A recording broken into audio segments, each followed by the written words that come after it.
Dana Lawson, SVP of Engineering here at Netlify, and joining me today, I have Shane Thomas, Product Manager of our new and amazing Valhalla product, and SVP of Product, Navneet, Joneja.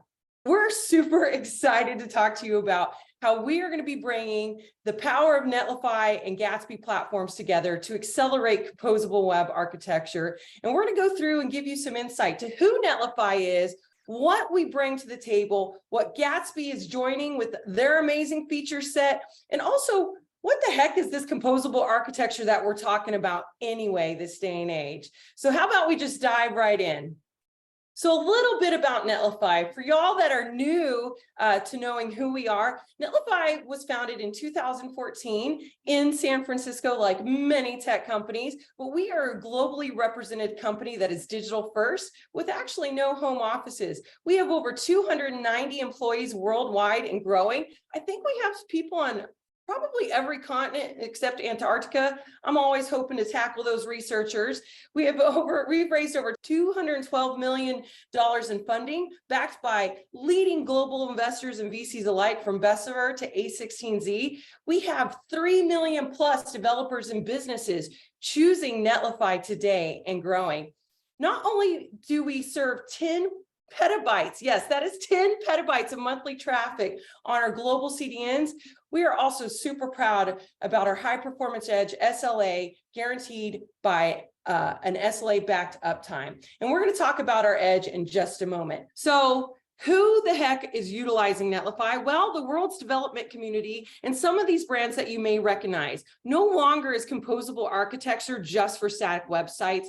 We can see this architecture being brought to life by many different industries that span digital products, from Trip Actions, Unilever, Nike, L'Oreal, Salesforce, Twilio, and one of my personal favorite, Peloton. Yes, that's right. I still get on that bike almost every morning. So we know that there's a lot of industries that have joined us in the composable architecture ecosystem and are utilizing this new way of thinking to separate concern so that their developers can move faster, so that their content can reach their customers quicker. And we're super excited about Gatsby joining the Netlify family to ensure that we can continue to help all industries, no matter what framework they choose, no matter how they are going into composable architecture, be successful. Next slide. And with this, I know there's a lot of public sentiment. Wow, Netlify, what are y'all doing? How are you supporting all these hot new frameworks? Well, we are continuing our commitment to open source. Not only do we invest in ensure that 11D, a new JavaScript framework for those that haven't had an opportunity to try out, or Solid.js, but we're going to continue to open up and democratize our Gatsby framework now, because the global software development force will always be more powerful than ones that we have on our team. And we know that we want to continue to ensure that the tool set that the developer community have created and curated that have a first-class place on our platform, no matter if you're choosing Next.js, even React, we love them all. So we're going to continue our commitment as we continue to invest in open source and show the power of these new frameworks in the composable architecture that I am sure all of y'all on the call are excited to try out. Next slide, please. So if you're not familiar with some of the amazing features and products that the Netlify platform has to offer, well, don't worry, they're not going anywhere. They're just getting better. With our Netlify workflow, you can look at your deployment previews. You can build right from Git, and we're continually to optimize those build speeds and build minutes, no matter what framework, no matter what stack, no matter what problem you're solving. But in addition to that, we also have the Netlify Edge. We have our standard edge, which is free to all customers. But for those that want an SLA-backed guarantee of 5 nines, we offer our high-performance edge, which globally spans across the world to ensure that you get that time to first byte in milliseconds or faster. In addition to that, we have a rich ecosystem of add-ons and integrations. And with Gatsby joining the team, boy, howdy, do we have even more. Just recently, we've integrated and launched with a new email integration, so you can set up email frictionless. If you want to have more data sources, we just introduced an integration with PlanetScale. We're continuing to look at what the community wants and needs and ensure that we're building out the stacks stacks and solutions for you to power through whatever website or digital product you're creating. So keep an eye out for those integrations because more and more are coming. But some of you may be existing Gatsby customers. And don't you worry. Next slide, please. If you're a fan of the Gatsby framework, like a lot of us are here, we're going to continue to look at how we can offer those rich feature sets across the Gatsby portfolio. We know you love content preview. You can use it on Gatsby Cloud, or you can use CDP on Netlify if you are a polyglot framework shop. Incremental builds are awesome for large sites. This allows you to, as the build goes, pick and choose the things that need to be pushed immediately for static builds. In addition to that, as we look at marrying these two platforms together, we're going to continue to look at how can we give large sites and monoliths incremental deploys so that the CDN gets only what is needed if the bit hasn't changed. In addition to that, Slice is a really cool feature where we can deploy small parts of those pages so that you're always able to delight and update those sites no matter how you approach it. So as we continue to really work closely together, don't you fret. Like I said, we know the power of the Netlify platform and we know the power of the Gatsby cloud platform. And no matter what framework, what integration, what tool you use, you're going to have that same great, awesome experience, which is quick build times, the ability to collaborate even faster. And that's why I'm so excited as you hear further from Shane Thomas talk about Valhalla. As we talk about composable architecture, we've heard a lot about Jamstack in the past, but the future is composable, and bringing data to the forefront, in my opinion, is the last hurdle to really allow this architectural choice and design be used by much more in the industry. Next slide, please. So as I said, not only are we super jazzed about the commitment to being able to build and deploy, but we know at Netlify, we've invested a lot on edge functions. And of course, they're leaf blowing right now as I'm doing a webinar. This is live, folks. This is live. But I wanted to share a little bit more about our edge functions. We've offered in the past year so many different ways that you can get the content in your site served up quickly. We've offered Netlify functions that include background functions for those things that may need to go on a schedule, or events functions triggered by something happening in your code base, and scheduled functions that may need to take a little longer, so you're going to set it and forget it. And what I love is functions for on-demand builders. The page changed, site gets built right there on the edge. And we're powered by the backing of the runtime known as Dino. If you haven't checked out Dino, go check it out. This is an open source runtime that developers has chosen and love. And our commitment to open source doesn't just stop at frameworks. We are going to continue to look at what the industry wants and needs. And with that being said, because it all just works in one integrated workflow, you can use any framework, any data source, and any tool. And that's the power of the composable architecture brought to you by Netlify. But let's go into what exactly is Dana talking about when we talk about composable. You may have heard Jamstack in the past, but Jamstack seemed to be limited on only stacked pages, and there's so much more. We've gone from monoliths to microservices to mainframes and back, and now we know that cloud native is here to stay. And so playing in the space where we are marrying APIs is the way to go for your teams to work efficiently and effectively so that you, yes, you on the call, can produce the outcomes that you need and want. And honestly, as a head of engineering, I think make your engineers happy, right? Because that's what we want. Happy team, happy products. With that, I'm going to kick it over to Navneet to tell you more about the modern composable architecture. Thanks, Dana. Next slide, please. So what I'd like to do is to zoom out a little bit and look at the journey we're on with the web. And when I think about that journey, the biggest shift we're seeing, and that Netlify is helping to enable, is the shift towards composable architectures. Next slide, please. So why composable architectures?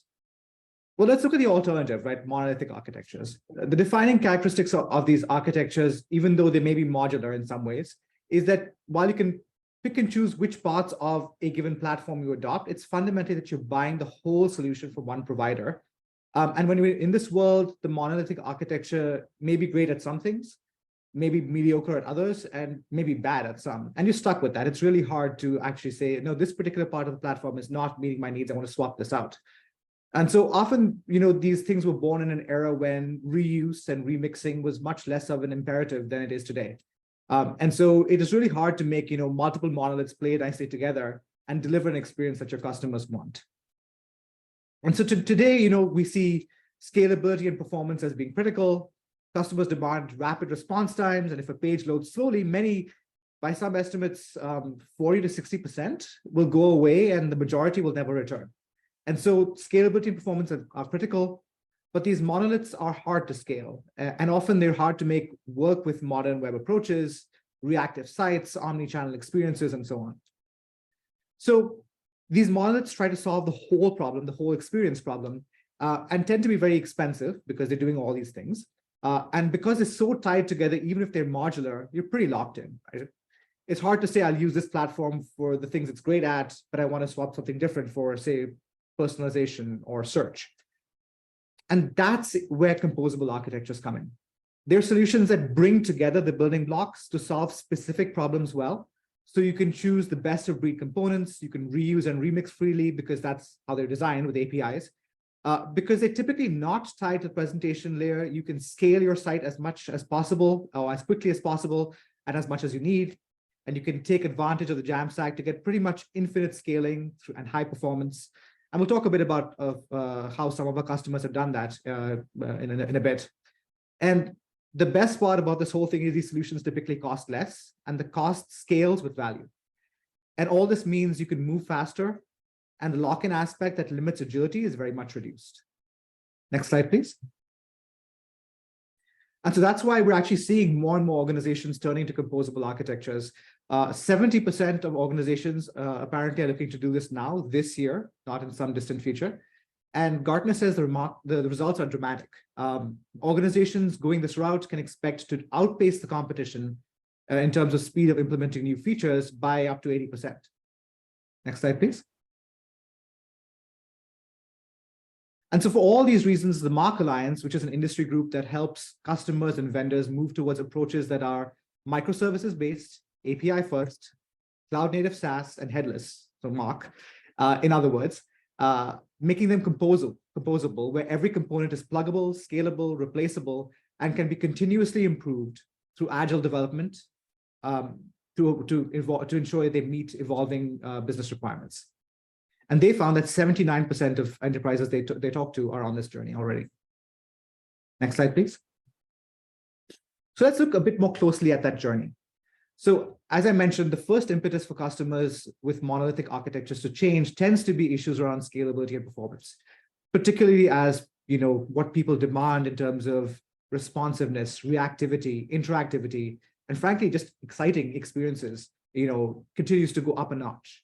And that's really hard to do with the monolith. So they start by using the monolith in a headless way.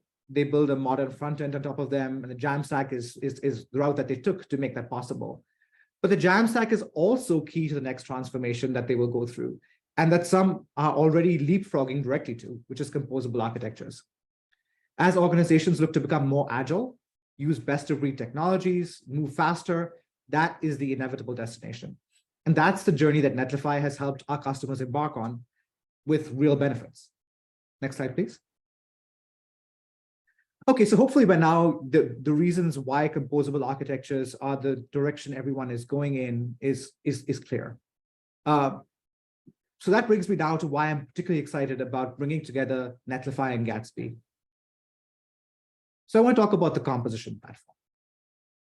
Now you think about the components of the composable web, right? Some of the components might be content, which lives in various content management systems, digital asset management platforms, databases. There's state, like system data with like inventory for an e-commerce site, or user data, or domain-specific state even for the site you're building, which could be reviews, ratings, comments, feedback systems, chatbots, whatever. And in general, there's a bunch of application state that underlies your application. And then finally, there's a whole gamut of systems that contributes to the user experience. There could be segmentation, personalization, internationalization, searchization, well, search. Getting these various elements together doesn't just require different components. It also requires different roles in the organization to come together. Designers, marketers, writers, developers, all these people need to collaborate and use a common set of tooling and feel like they're contributing to one integrated experience. So that's why you need a composition platform, because you want to bring all these components together in a developer-friendly way, enable teams to ship and iterate quickly, remix, reuse, collaborate, and really focus on the user experience rather than gluing the underlying components together. You also want to make sure you can orchestrate these components to deliver experiences across all channels. You want to be able to efficiently and effectively reuse content no matter where it lives, and remix it in such a way that you can actually create different experiences that are targeted at different audiences or different channels. You want to be able to enable developers to be more productive. As Dana said, keeping developers happy is something we all care a lot about. We want to keep them more productive, working with modern technologies in a DevOps-friendly way, so it actually fits in the way they work, and enable them to make the best use of their time. And finally, you also want to lower business risk. You want to make it easy to deliver experiences that are secure, that are reliable, and that are scalable. So, you have a great experience for your customers, all in all. Next slide, please. So now I want to talk to some of the benefits that our customers are seeing today as we're taking them on that journey towards composable architectures. Twilio is a great example. They migrated to a composable stack with Netlify and achieved a 30 times improvement in site performance while deploying 50 times faster. And all that meant greater velocity, better collaboration across the organization, and improved confidence in the quality of the user experience they can deliver. Next slide. Another example is Sennheiser. They've seen tremendous benefit in using Netlify and moving to a composable architecture for their e-commerce site. And as a result, they saw a 137% increase in conversion rates while increasing their velocity by shaving 60% off their QA time, resulting in a more nimble team that was able to collaborate more effectively, choosing the right technology for the job, and achieving much better scaling, even when faced with sudden huge traffic bursts, as you might when you, for example, launch a hot new product. Next slide, please. And now, Netlify and Gatsby have come together, and we're going to take that up another notch. Here's Shane to talk about the Valhalla Enterprise Content Hub and how that helps ease the transition to composable architectures, gives the enterprise more flexibility, and reduces the cost and complexity of the journey to composable. Shane?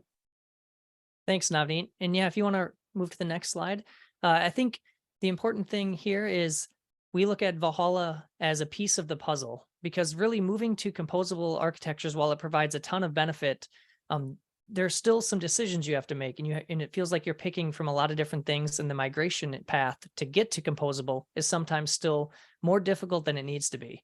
And that's why we're really excited to talk a little bit more about Valhalla Content Hub, because it is the piece of that puzzle that helps make that transition a lot easier for enterprises to choose to go to composable. Next slide. Because if you're an enterprise, you have a lot of challenges if you want to move to a composable architecture. Your content isn't centralized. It's often spread across multiple systems, maybe even some legacy systems. And those APIs are not always reliable and scalable. You might have a lot of traffic, and you need to make sure that those APIs can be counted on when you need them. And it needs to be available anywhere. Your content needs to be instantly distributed across the world. And that's not always easy to do when you're dealing with some of these more legacy or monolithic systems that you're pulling content out of. As an enterprise, you don't want to get locked into a specific framework, because different frameworks are good at different things. And you want to be able to choose the framework that's best for the task at hand, for the project you're building. And over time, that those frameworks might change. 3 years from now, you might be using a different framework because it's better and better fits your needs of your enterprise. And the other thing is, by definition, enterprises are big. They have a lot of content. They have a lot of people, a lot of products. It's not easy to migrate to a new architecture immediately. You need to be able to migrate over time and pick the pieces that you want to migrate now and plan for the pieces that you want to migrate in the future. And Valhalla helps you do that. Next slide. So what is Valhalla? Well, it's a couple different things. It's a whole solution, but it starts with a content sourcing toolkit. Whether it's a common CMS or data system where we already have a tailor-made source plugin, you can just connect it. Or if you need to connect to something custom, maybe it's a legacy inventory system or something that you need to pull data in, we have the tools to make it easy for you to get the data out of the systems and into an API. Next slide, please.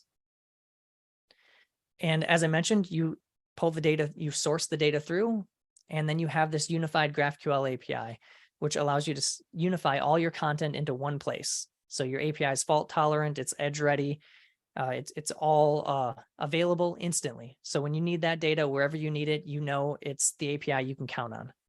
Next slide. And then lastly, it's framework and content agnostic. So you don't have to worry about changing your framework down the road or using different frameworks for different parts of your web properties.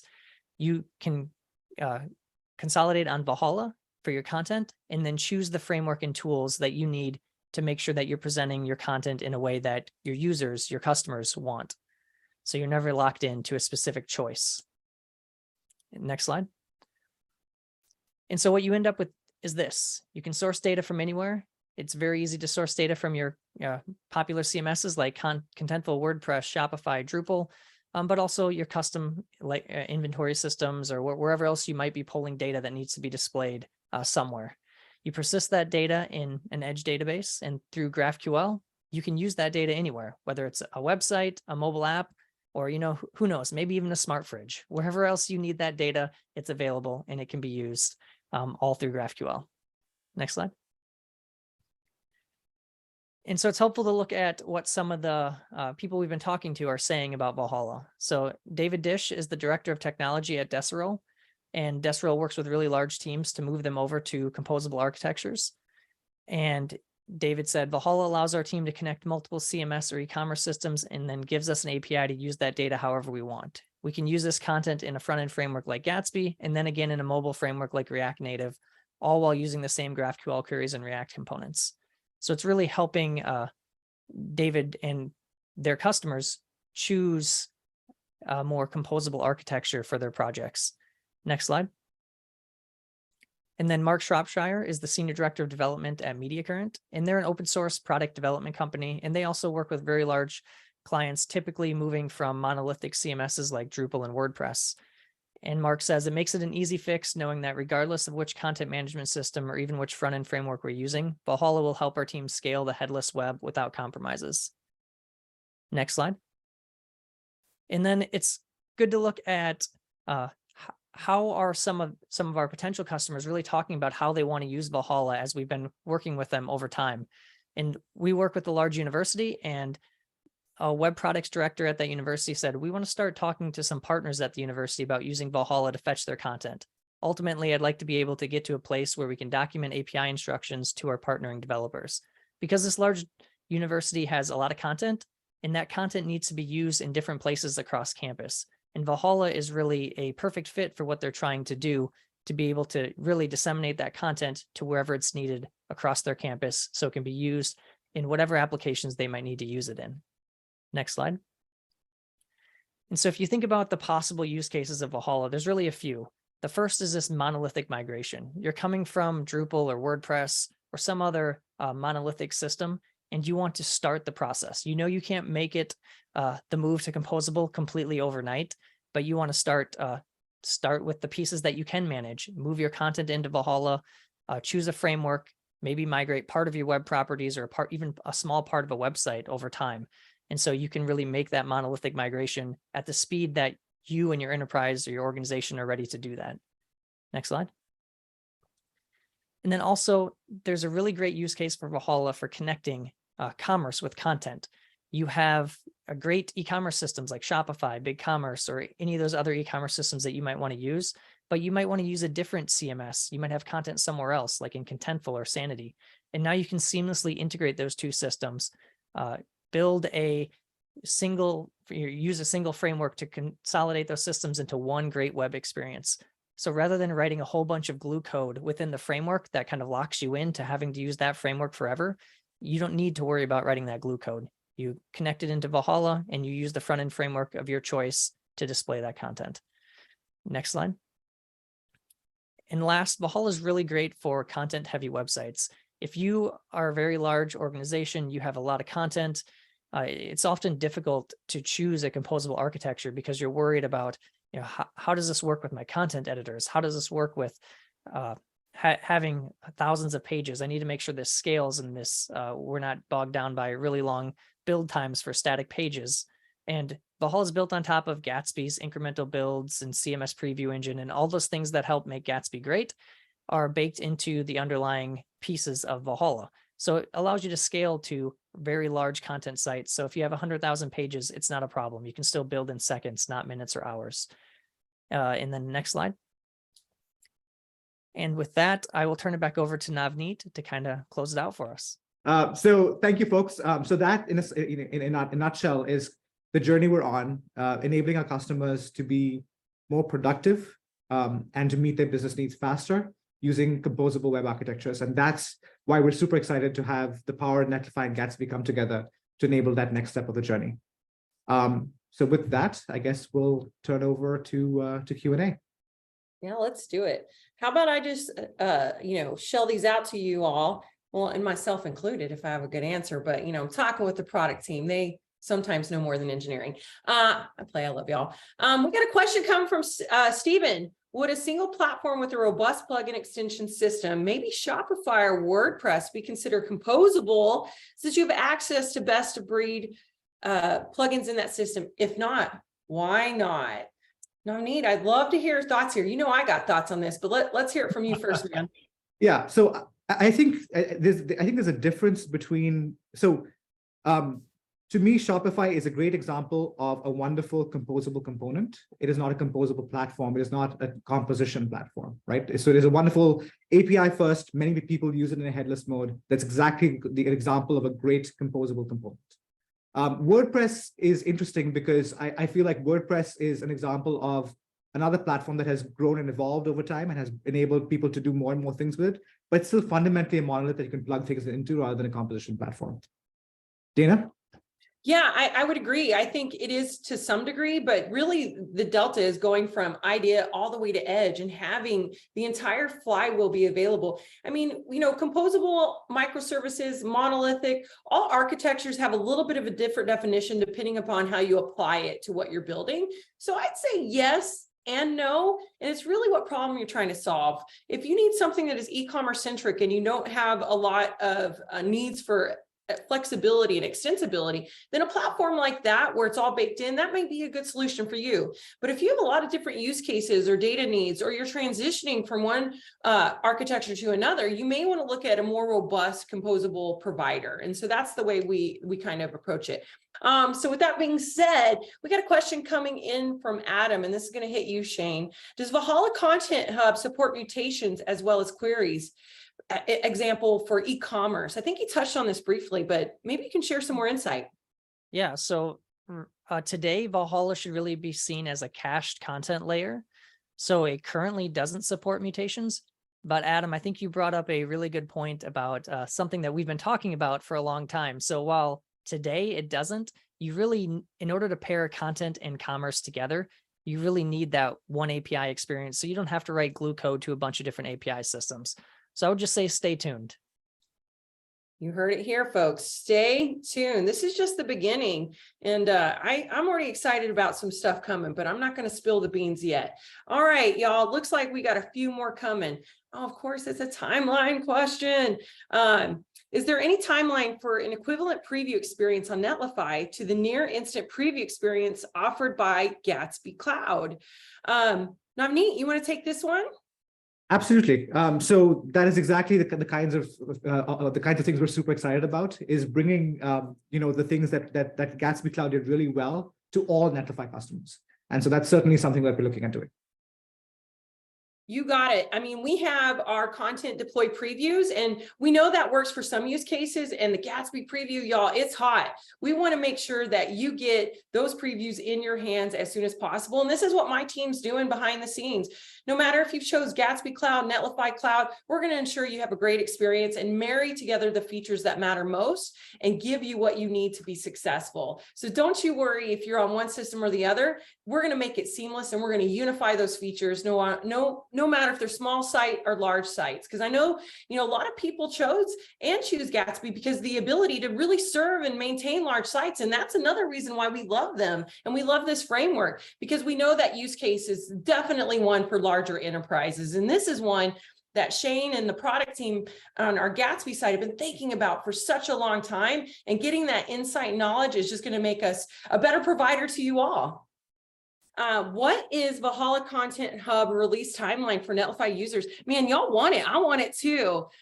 Shane, I know you've been noodling on this. What are your thoughts here? Yeah, there's not a set timeline yet. Soon is our goal, but we want to make sure that we have the great experience that we've been building for on Valhalla, but within Netlify. And so we're figuring out exactly what that means. I don't have a set timeline yet, but I think we'll be making some announcements in the near future as far as what you can expect and when it can be available more broadly to Netlify users. Yep. Navneet, anything you'd like to add there? No, I think Shane got it. This is something that we're super excited about. We're definitely going to be looking at bringing that aggressively to all Netlify users. And so stay tuned. So stay tuned. You heard that, aggressively. We know that it's already served up in early access. So our goal is to continue to learn, experiment, and hear from you all on what you need as a part of this new solution and offering. And when we say soon, that's right, folks. We don't mean like next year. We don't even mean like far off into the distant future. Soon as aggressively soon. And I know that we're working really hard to get that into your hands because we want to see you use it. All right, let's see what we got here. Ooh, all right. Noah asks, what is the use case for a company to reach for Valhalla rather than just using the benefits of an open source Gatsby framework? It's my understanding that the Gatsby plugin ecosystem allows for integrations from multiple content sources as well. So why should somebody use Valhalla, Shane? That is a great question, and a very you kind of dug beneath the surface a little bit, Noah, because Valhalla is based on Gatsby's plugin ecosystem.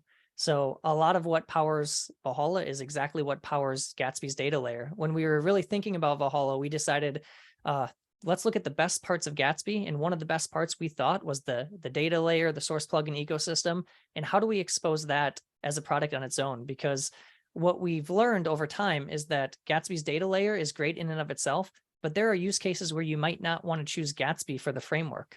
You might need to use Next.js or Astro, or maybe you have a React Native site. And so you can choose Gatsby's data layer without having to choose Gatsby, the framework. And that's really where the benefit lies, is that you're not locked into using Gatsby's front end if there's a use case where you can't, or maybe you need to use it alongside something else.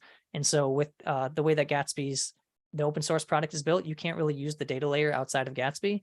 And this allows you to do just that. Yeah. And if I could just add to that, Shane, I think even if you're using Gatsby, you get benefit from Valhalla, because what Valhalla also does is it accelerates that content, brings it together with the unified GraphQL API. So even if you're using Gatsby all the way through, I think, particularly those with multiple data sources, particularly those where some of those data sources may not be the most efficient or the most sort of speedy, will find a significant benefit from using Valhalla with Gatsby. Exactly. And one more thing to add to that is, if you ever found yourself on a Gatsby site needing, you really like the development experience, you have this GraphQL API you can use when you're developing, but then you need to make some kind of client-side call, or you need to use, you want to use Gatsby's data layer in a function, for example, you can't do that today. So Valhalla allows you to do that. You have that API always available. So you can use the same GraphQL queries during build time as you can during runtime or from the browser itself. So whether you're using SSR or some kind of server-side functions, you can now access your the same GraphQL queries, the same data all the time. So you're not just locked into the nice development experience that Gatsby provides. You can use that anywhere you want. Right on. I think this flows pretty nicely into the next question. Travis wants to know, will you keep Gatsby open source and continue to contribute to the community? Yeah, 100%. Yeah. We want to continue to bring you all the features that these amazing frameworks and other open source projects are bringing.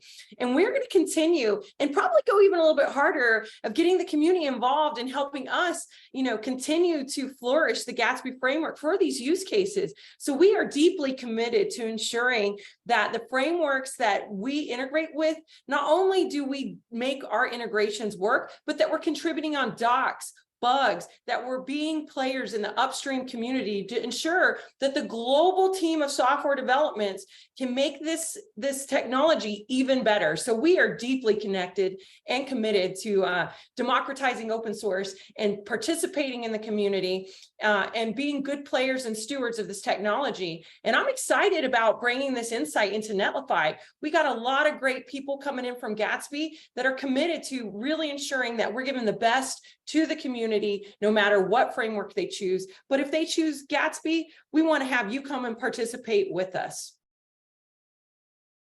All right. We are getting close to time. I think we got 6 more minutes, so we'll keep jamming through here. All right. Joe wants to know, will both the Gatsby Cloud and Netlify dashboards be maintained? If so, what is the plan to bring new features to both dashboards? Or is the Gatsby Cloud going to retire and get merged to Netlify? Navneet, what are your thoughts here? Yeah, what I'd say is right now, our customers who are using Gatsby Cloud should, continue to do it and, continue to benefit from the great experience of Gatsby Cloud. Our goal really is, like, we see so many benefits that Gatsby has delivered to their customers through Gatsby Cloud that we want to bring to all Netlify customers. So our goal is to get to a unified experience that embodies the best of what Netlify has done so far and the innovation that Gatsby has brought to market, and make that available to all customers on any framework. So that's the direction we're headed in. So that's kind of like, our overall plan. You heard it there, folks. We got a few more coming in. Daniel says, no matter what plan, man, I feel like this one's pointed at me, Daniel. Oh, it's at engineering. I'm feeling this one. No matter what plan I see at Netlify, I always see the limit of 500 pages. You are taking a lot about heavy content websites. What do I have to do when I have a page with 15,000 pages? And with that, what do I have to calculate? Daniel, I'm going to tell you, we support thousands upon thousands upon thousands pages. And if you're hitting some limitations, like, feel free to reach out to us. We have a great technical support team who is here to help you debug those situations. And, another thing that I'm super jazzed about, as you heard, I'm jazzed about all the things, but this is really another reason why we just love what Gatsby has to bring, what Gatsby's framework and what Gatsby's team is bringing to offer. We know they are experts in handling large site, large content, large media focus. And bringing Valhalla is going to help that experience if you have multiple sites. In fact, Shane, I think you'll have a customer right now that has, I don't know, it's in the 10s to 20,000 pages. And so we know that in some places there could be limitations, but the good news is like I said, no matter what your use case is and no matter what challenge you have, we want that experience to be great. So Daniel, please feel free to hit us up if we can help you to debug something. But I want to say, yeah, we support it all. Shane, I don't know if you'd like to add anything about some of the experiences you've had and what you're excited about bringing for these large media and content heavy sites. Yeah, with Gatsby Cloud, that's one of our largest focus areas. We have a couple customers that I can think of. One that I know has 75,000 pages on their site, and they have hundreds of content editors that need to access that data. They need to make sure that when they edit content, it's available almost instantly and it can be published almost instantly. And that's really difficult to do sometimes with these composable architectures. That you have to really work hard to get that process set up, and Gatsby allows that to be pretty seamless for them. And then on top of that, I know there's another site that has multiple web properties, but I know one of them has over 100,000 pages and similar type of environment. So we can support really large content sites. And that's one of the things that is really exciting about bringing Gatsby to Netlify, is we can figure out how do we make this not just work for Gatsby, but work across multiple frameworks and bring some of the best things that we've developed at Gatsby over the last few years into an ecosystem where we're not dependent on just one framework, but we can bring a lot of these innovations to all different types of frameworks and all different types of customers. And of course, like Shane, to your point, I mean, even long before we worked together, I kept hearing that if you want to build a really large site, just the way Gatsby goes about it is the best way to think about large sites that kind of that change frequently, right? Like that was one of the great things that Gatsby, the framework, did. And so like that's an example of where you want to choose the best framework for the best job. And if that best framework is Gatsby, we're going to continue to support the evolution of Gatsby to solve those problems. And if it's something else, we'll bring the best of Gatsby to that framework too. All right, folks, we are getting down to the wire, and we have a lot of questions kind of swirling in the same space. I think people really want to know, if I'm a Gatsby Cloud customer, will Gatsby Cloud become Netlify? Will I have to move myself to Netlify, vice versa? We're all one team here. And I think you've heard us all kind of touch on this. We are going to have one unified experience, but we're not going to throw out the features that you've come to love. We're going to integrate those features. And as we make this journey to integrate the experiences, you're going to be taken along that ride. Our goal and our commitment to you is, no matter what side of the house you're on today, that when we unify, that you're going to have a great experience. It's going to be frictionless, and it's just going to work. As we say, it's just going to work. So I want to put those fears to rest and assure you that my team and across the Netlify organization, we're working diligently to ensure that we don't harm or hurt your experience, because we know that the experience is the only thing that matters.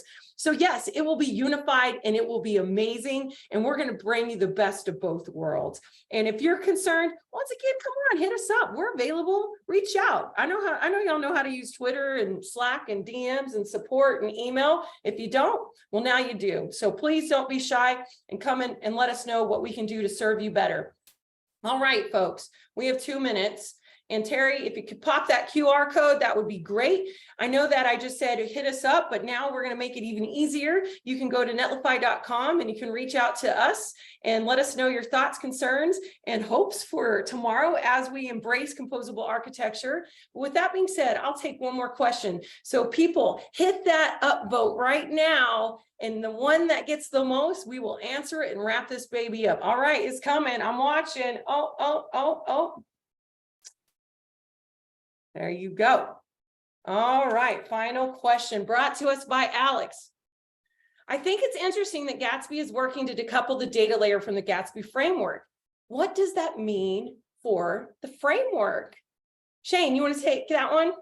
Yeah, I think that means that you should see the data layer for Gatsby, the framework, continue to get better as Valhalla gets better, because they are so tightly coupled. You'll see the data layer continue to improve. And as Dana and Navneet have mentioned, we're not moving away from Gatsby, the framework. We see that as a really great way for content-rich, content-heavy sites to be built and developed. And we're going to continue supporting that, the open source project, making sure that the framework still is consistently getting the love it needs, so people can continue to choose it for their projects when it makes sense.